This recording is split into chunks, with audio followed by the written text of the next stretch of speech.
and please don't blame these people for this incident. This lady has her own past, and the whole incident is just because of that.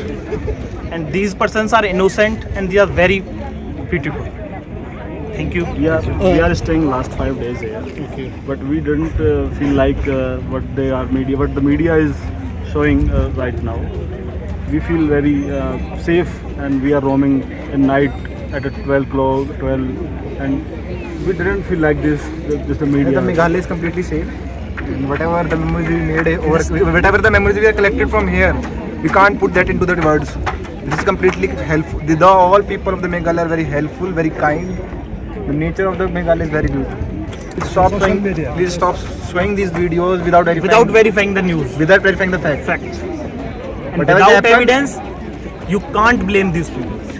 And we are advocates also. We are practicing Delhi High Court. Okay. It is a completely matter of a police, and it's completely trial. Whatever is deciding in this case is decided by the honorable court, honorable judges. But one thing is already decided. In this whole matter, these peoples are innocent. And only the national media, or kind of say that unverified facts, they are just tarnishing their image.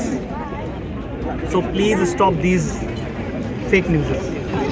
I just request to all those persons who are tarnishing the image of Meghalaya that whatever the incident has happened here, it's all about her past, and all his past is responsible for that. And Meghalaya persons are very, very excellent, and they are very cooperative. And we are here for last 5 days. They are just their hospitality is kind of very non-parallel. Before verifying the news, they should not play these on national media.